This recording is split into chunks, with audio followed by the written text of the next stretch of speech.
Hello students, very good morning. अरे सब लोग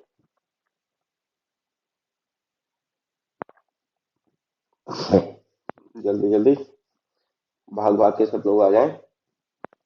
चाय पानी नाश्ता सब छोड़ दीजिए। और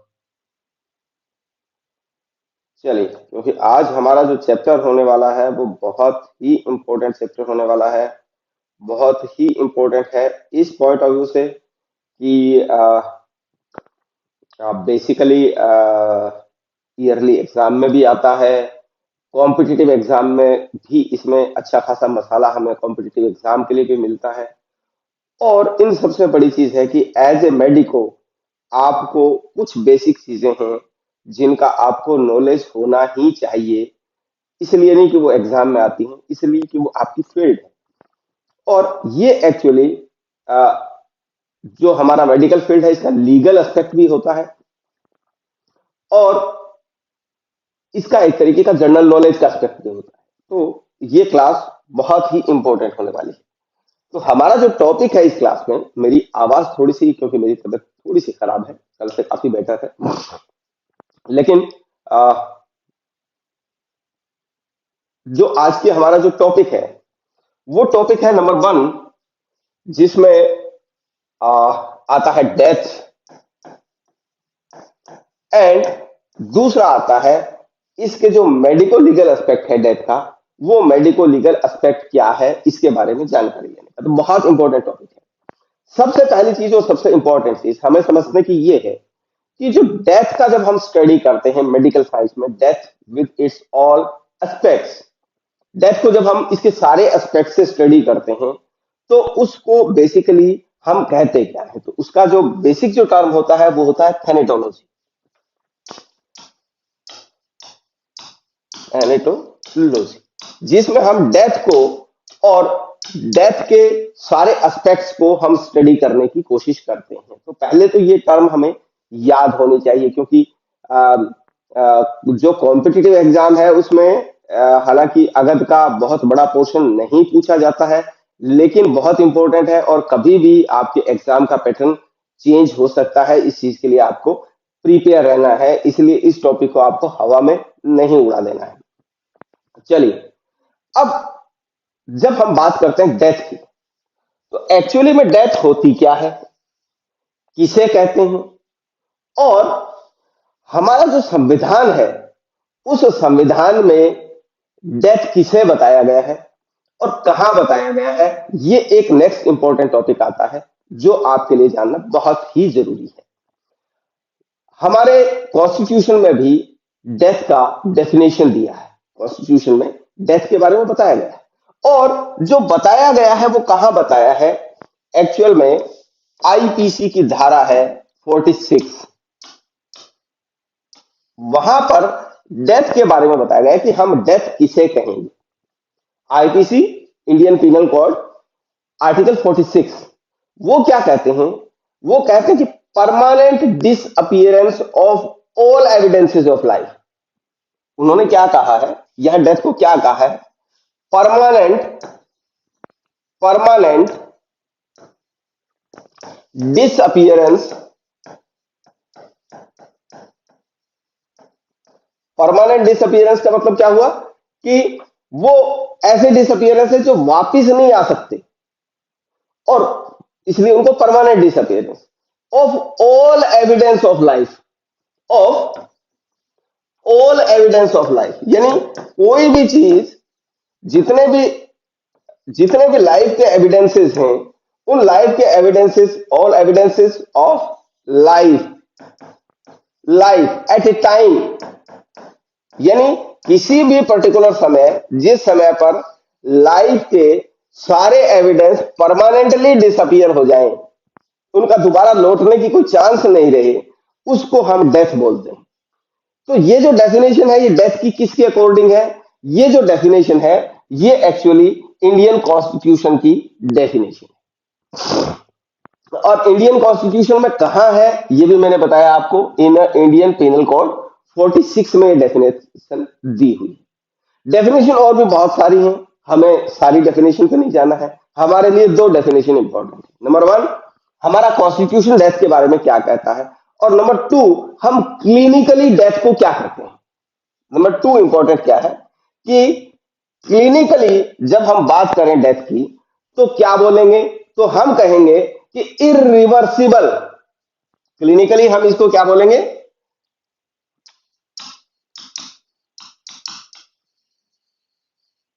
इरिवर्सिबल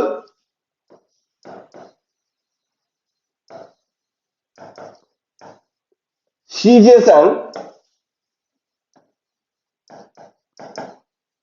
ऑफ लाइफ।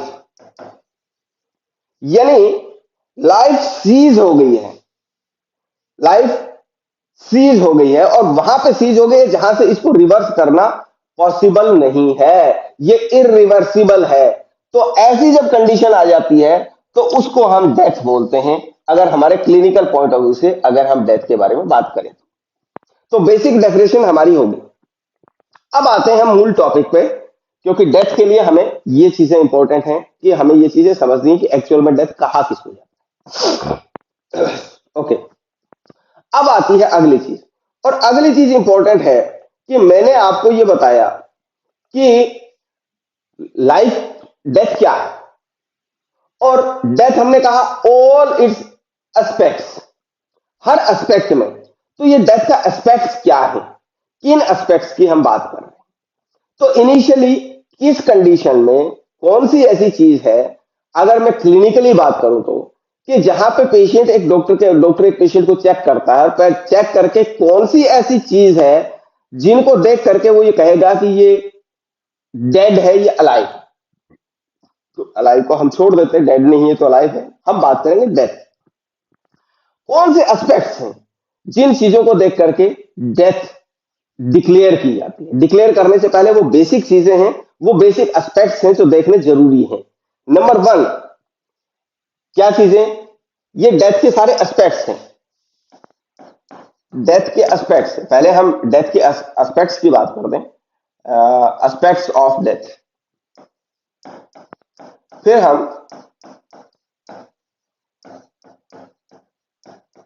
आगे बात करेंगे। पहले एस्पेक्ट्स ऑफ डेथ, यानी डेथ के बारे में कुछ बेसिक चीजें हैं जो हमें पता होनी चाहिए।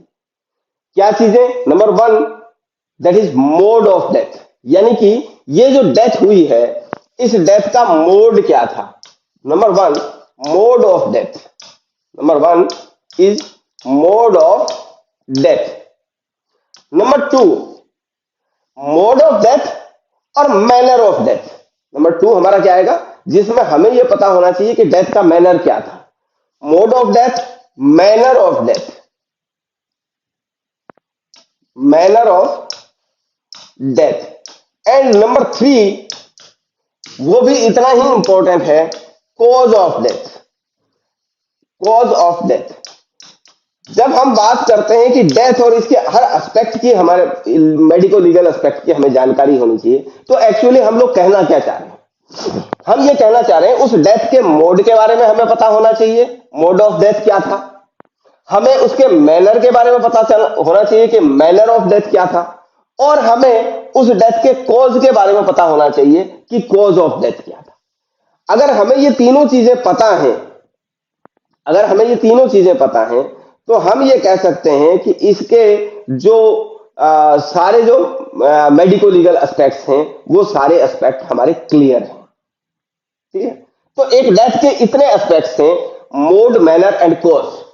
ये तीनों चीजें इसके मेडिको लीगल एस्पेक्ट के लिए जरूरी होती हैं, जो हमें समझनी चाहिए।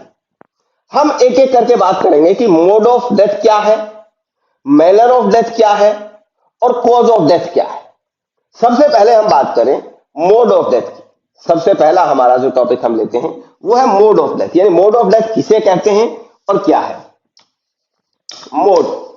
अब ये जो मोड ऑफ डेथ है, एक्चुअली इसको समझने के लिए हमें बिशप्स ट्राइपॉड को समझना पड़ेगा। इसको समझने के लिए हम किसको समझेंगे, बिशप्स ट्राइपॉड। और बिशप्स ट्राइपॉड किसके लिए है, लाइफ के लिए। उन्होंने कहा बिशप्स ट्राइपॉड ऑफ लाइफ। तो बिशप्स ट्राइपॉड ऑफ लाइफ क्या कहता है, बिशप्स ट्राइपॉड ऑफ लाइफ। ये क्या कहता है? ये कहता है कि हमारा जो पूरा लाइफ है, जो पूरा लाइफ है, ये लाइफ है, ये जो पूरा लाइफ है, एक्चुअली ये 3 ट्राइपॉड हैं, 3 बेस हैं, जिन 3 बेस के ऊपर ये पूरा का पूरा लाइफ, पूरा का पूरा हमारा लाइफ टिका हुआ है। इन तीन एक तरीके से, जिसको हम कहते हैं ना, जैसे हम कहते हैं आयुर्वेद के स्तंभ क्या है, त्रय स्तंभ क्या है, तो ऐसे ही लाइफ के त्रय स्तंभ है, लाइफ का ट्राइपॉड। अब लाइफ का ट्राइपॉड क्या है? तो वो ये कहते हैं कि 3 चीजें हैं जिनके ऊपर पूरा का पूरा लाइफ स्टैंड करता है। और ये 3 चीजें कौन सी हैं? नंबर 1 वो कहते हैं हार्ट, हार्ट।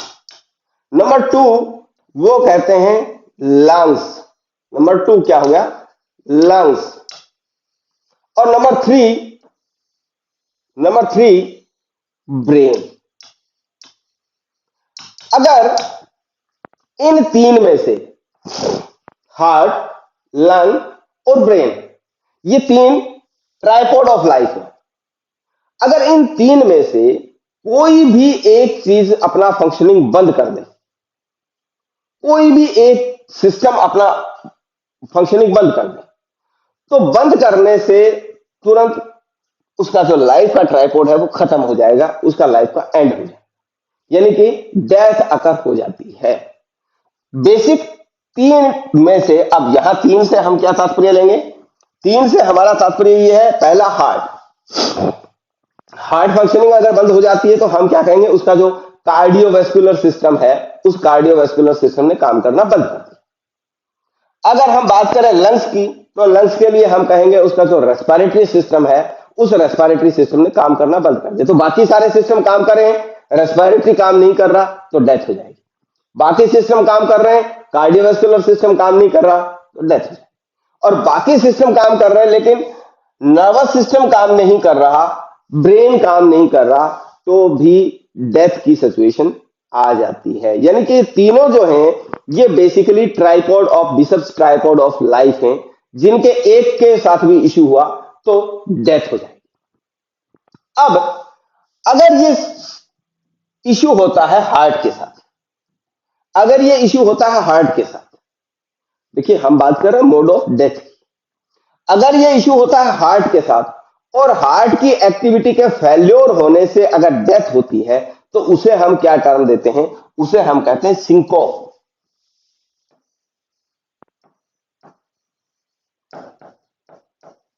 उसे हम क्या बोलेंगे? सिंकोप। अगर सॉरी, अगर लंग की एक्टिविटी डिस्टर्ब हुई और लंग की एक्टिविटी डिस्टर्ब होने से अगर किसी की डेथ होती है, तो उस डेथ को हम क्या बोलेंगे? उसको हम बोलेंगे एस्फाइक्सिया।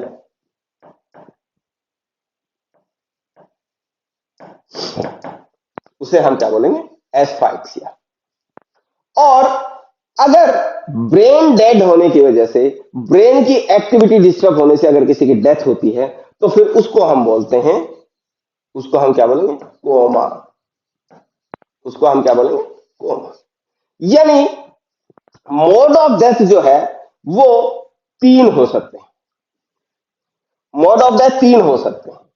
सिंकोप हो सकता है, एस्फाइक्सिया हो सकता है और कोमा हो सकता है।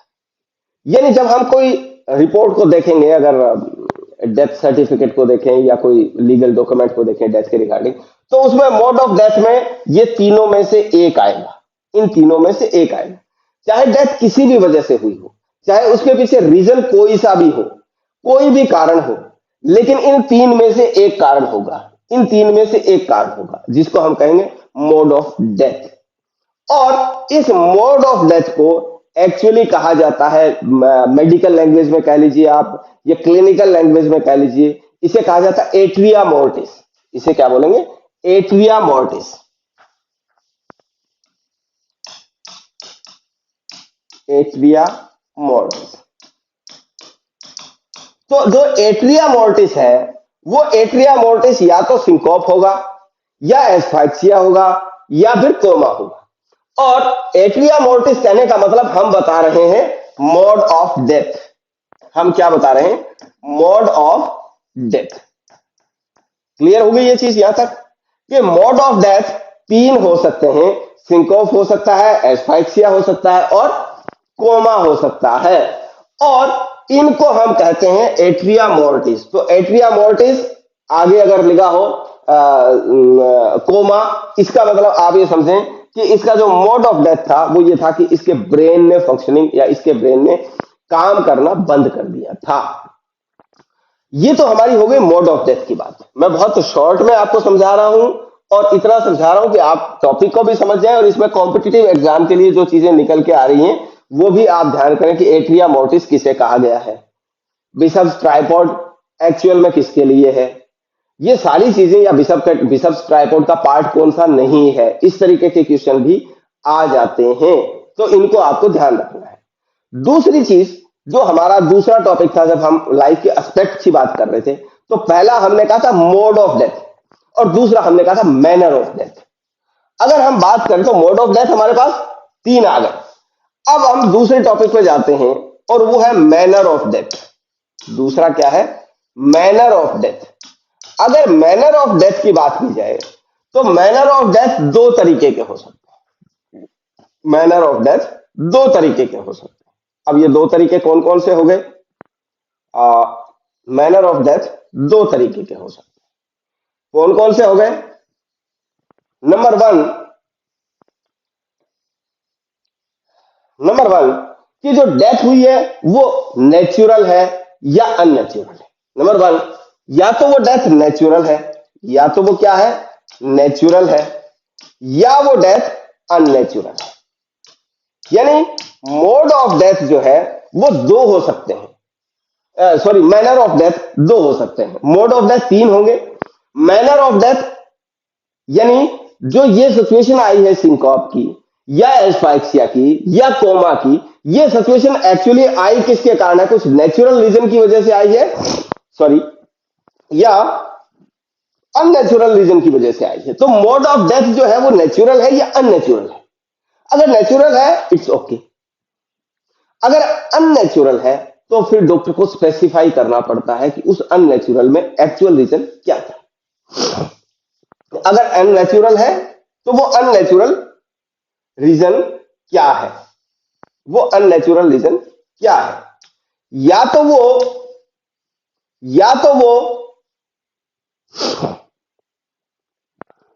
वो होगा एक्सीडेंट,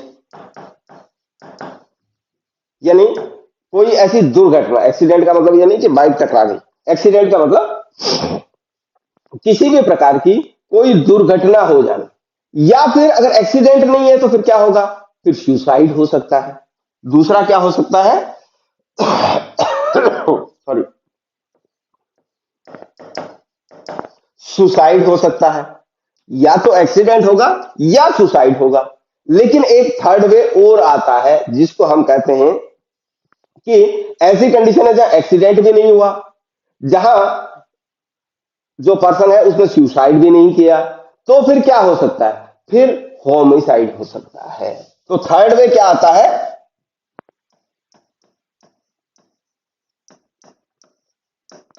होमिसाइड। यानी manner of death either natural होगा और अननेचुरल होगा। अगर अननेचुरल है तो वो एक्सीडेंट की वजह से हो सकता है, वो सुसाइड हो सकता है यानी कि उसने खुद आत्महत्या कर ली हो, या हो सकता है उसके साथ कोई दुर्घटना घटित हो गई हो, या फिर उसका किसी ने मर्डर कर दिया हो, या फिर उसका किसी ने मर्डर किया हो। तो अननेचुरल जो है वो ले दे करके तीन ही तरीके की हो सकती है। क्लियर? तो पहली चीज कि अब आप इस चीज को थोड़ा सा मैं आपको एक एग्जांपल दूंगा, उसमें हम तीनों चीजें इंक्लूड करेंगे कि ये जो काम हुआ है, चाहे इनमें से कोई सा रीजन रहा हो, इस रीजन को होने का मैनर क्या था? वो रीजन नेचुरल रीजन से हुआ है, या फिर वो कोई सुसाइड है, अननेचुरल है, कोई एक्सीडेंट है, या होमिसाइड। तीसरी जो इंपॉर्टेंट चीज आती है वो, अब हमने ये बात कर ली मैनर की, तीसरी जो इंपॉर्टेंट चीज आती है वो आती है कॉज ऑफ डेथ। तीसरी क्या आती है? Cause of death. अब ये जो डेथ हुई है एक्चुअल में इसका कारण क्या है, ये कॉज ऑफ डेथ एक्चुअल में किस वजह से हुई। तो कॉज ऑफ डेथ नॉर्मली बहुत सारे हो सकते हैं, बहुत सारे हो सकते हैं। कॉज ऑफ डेथ हैंगिंग भी हो सकता है, हैंगिंग भी हो सकता है। अगर पानी में डूबने से या डूबने से किसी की डेथ होती है तो हम कह सकते हैं वो ड्रोनिंग भी हो सकता है, ड्रोनिंग भी हो सकता है। बहुत सारे जो है वो रीजन होते हैं। कोई ऐसा हेमरेजिक शॉक अगर कोई लगा है तो उसकी वजह से भी डेथ हो सकती है। अ, अ, आप इसको चाहे तो लिख लें, हेमरेजिंग शॉक भी एक रीजन हो सकता है। या अगर किसी भी वजह से उसके कोई हेड को इंजरी हुई है उसकी वजह से भी डेथ हो सकती है। तो बहुत सारे रीजन होते हैं कॉज ऑफ डेथ के लिए। कॉज ऑफ डेथ एक्चुअली जब हम बॉडी का ऑटोप्सी करते हैं, ऑटोप्सी के लिए ले जाते हैं, तो ऑटोप्सी में हम जो बेसिक चीज ढूंढने की कोशिश करते हैं वो मेनली कॉज ऑफ डेथ को ही हम लोग आइडेंटिफाई करने की करते हैं कि कॉज ऑफ डेथ एक्चुअल में क्या था, कॉज ऑफ डेथ क्या था। अब आप इस चीज को समझिए कि एक सिचुएशन, एक एग्जांपल मैं देता हूं, और हमारे इस डेथ के कंसेप्ट को समझने के लिए नॉर्मली ये एग्जांपल बहुत ही शानदार, बहुत ही बड़ी एग्जांपल है जिससे आप एक्चुअल में समझ पाते हैं कि इन तीनों का बेसिक मतलब क्या हुआ। एक कोई नदी है, एक कोई नदी है, इस नदी के ऊपर ये एक एक नदी है, पानी जा रहा है, ये पानी जा रहा है, और ये थोड़ा लाल कलर, पिंक कलर का पानी नहीं है, ये मैं बना रहा हूं, मेरे पास कोई ऑप्शन नहीं है। ये पानी नदी जा रही है, यहां पे एक व्यक्ति खड़ा है, ये सुंदर सा व्यक्ति यहां पे खड़ा नहीं, अच्छा नहीं, ये यहां पे एक व्यक्ति खड़ा है, ये अब तक भी ठीक, यहां पे एक व्यक्ति खड़ा है। अब कोई दुर्घटनावश, किसी कारण से दुर्घटनावश ये व्यक्ति जो है इसका पैर फिसल जाता है, ये नदी में गिर जाता है और इसकी डेथ हो जाती है। अब यहां पे कॉज ऑफ डेथ क्या आएगा, कॉज ऑफ डेथ आएगा ड्रॉनिंग, यानी कि डूबने से हुई। मैनर ऑफ डेथ क्या आएगा, मैनर ऑफ डेथ आएगा अननेचुरल, और अननेचुरल में क्या आएगा, एक्सीडेंट, क्योंकि दुर्घटना हुई ना, ये ना इसने सुसाइड किया, ना इसका किसी ने होमिसाइड किया, तो क्या आएगा, तो यहां कॉज ऑफ डेथ क्या आएगा, कॉज ऑफ डेथ वही रहेगा, कॉज ऑफ डेथ चेंज नहीं होगा। जो डेथ हुई है वो किसकी वजह से हुई है, तो डूबने की वजह से हुई है। अब वो डूबने की वजह, चाहे इसने सुसाइड किया है तो भी वो ड्रोनिंग है, और अगर इसने एक्सीडेंटली इसका पैर फिसल गया और ये चला गया तो भी ड्रोनिंग है। लेकिन यहां जो मैनर ऑफ डेथ है, उस मैनर ऑफ डेथ में unnatural suicide, manner of death change हो जाएगा। और अगर ये व्यक्ति यहां पे खड़ा है और पीछे से किसी ने इसको धक्का दे दिया तो भी इसका कॉज ऑफ डेथ ड्रोनिंग ही रहेगा, लेकिन इसका मैनर ऑफ डेथ जो है वो होमिसाइड में कन्वर्ट हो जाएगा। उसका उसका जो मैनर ऑफ डेथ है वो होमिसाइड। ये जो बेसिक डिफरेंस है जिससे आप समझ सकें कि कॉज ऑफ डेथ एक्चुअल में क्या है और मैनर ऑफ डेथ एक्चुअल में क्या है, और फिर मोड ऑफ डेथ, यानी इन तीनों में से सॉरी कौन सा कारण रहा होगा। ये एक तीनों इंपॉर्टेंट, ये सारे ऑल एस्पेक्ट ऑफ डेथ आप ये समझ सकते हैं तीन होते हैं, mode of death, manner of death and cause of death. चलिए अब हम डेथ को थोड़ा एक तरीके से और भी समझने की कोशिश करते हैं। सॉरी, डेथ को हम एक और तरीके से समझने की कोशिश करते हैं। पहली चीज जिसको हम कहते हैं सोमेटिक डेथ, इसको हम क्या बोलते हैं, सोमेटिक डेथ। ये सोमेटिक डेथ जो है ये क्या होती है, तो सोमेटिक डेथ का मतलब क्या हुआ कि इनिशियली इनिशियली जब डॉक्टर जाता है, किसी पेशेंट को देखता है और उसको डेड डिक्लेयर करता है, तो जिस इनिशियल टाइम वो डेथ डिक्लेयर करता है, इसका मतलब ये हुआ कि कुछ बेसिक साइन सिम्टम है, कुछ बेसिक चीजें हैं जिनको देख करके वो उसको डेड डिक्लेयर करता है। अगर वो चीजें नहीं है तो वो डेड नहीं है, वो चीजें हैं तो वो डेड है। तो वो जो साइन आते हैं, आप ये कह सकते हैं कि इसे हम कह सकते हैं क्लिनिकल फॉर्म ऑफ डेथ। यानी कि क्लिनिकली जब हम डेड किसी को डिक्लेयर करते हैं, तो बेसिक क्या चीजें होती हैं जिनके बिहाफ पे क्लिनिकली हम उसको डेड डिक्लेयर करते हैं, और उसको हम कहते हैं सोमेटिक डेथ। उसे हम क्या नाम देते हैं? Somatic death. सोमेटिक डेथ का मतलब यह हुआ कि जब इनिशियली कोई पर्सन है और उसका डेथ हुआ है, तो इनिशियली कौन कौन सी बेसिक चीजें हैं जिनके कारण हम उसको डेड डिक्लेयर करते हैं, वो इसकी जो फॉर्म है उसको हम सोमेटिक डेथ कहते हैं। दूसरी एक डेथ और होती है। क्या कारण क्या है कि जब हम कोई पर्सन की डेथ होती है, तो डेथ होते ही इनिशियली सारे सिम्टम उसके अंदर नहीं आते हैं। इनिशियली सिम्टम इसलिए नहीं आते हैं कि इनिशियल जब डेथ होती है, तो हमने कहा था वो तीन बेसिक रीजन है। तीन बेसिक रीजन हमने कहा था। Cessation of circulation, number one, cessation